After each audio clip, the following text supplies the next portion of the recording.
நண்பர்களே வணக்கம். இன்று முன்னாள் பிரதமர் தேவகவுடா அவர்களின் பேரன் பிரச்சல் ரேவண்ணா. தேவகவுடா அவர்கள் பிரதமரானது ஒரு ஒரு மிகப்பெரிய ஒரு மாற்றம். எப்படின்னா, ஒரு தேசிய கட்சி இல்லாமல் ஒரு மாநில கட்சியை சேர்ந்த ஒருத்தர் பிரதமரானது அந்த நேரத்தில் பார்லிமெண்ட் எலெக்ஷன் முடிஞ்சோடனே இது மாதிரி ஒரு தூங்கு பாராளுமன்றமாக இருந்து எதிர்பாராத விதமாக இவர் பிரதமரானார். அந்த வகையில் அவருடைய பேரன் பிரச்சல் ரேவண்ணா அவர்கள் பாலியல் குற்றச்சாட்டுக்கு ஆளானதாக நியூஸ் வருது. அதில் எந்தவித உண்மை அப்படின்னு சொல்ல முடியாது. அரசியலில் இருக்கவங்களுக்கு அவதூறு பரப்புவாங்க.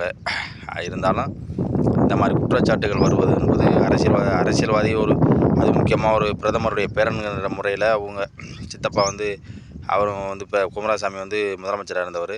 அதனால் என்னென்னு தெரியல. இருந்தாலும் அரசியல் எப்படி இருந்தாலும் ஒரு தூய்மை நேர்மை இருக்கணும். அதான் மக்களுக்கு நல்லது.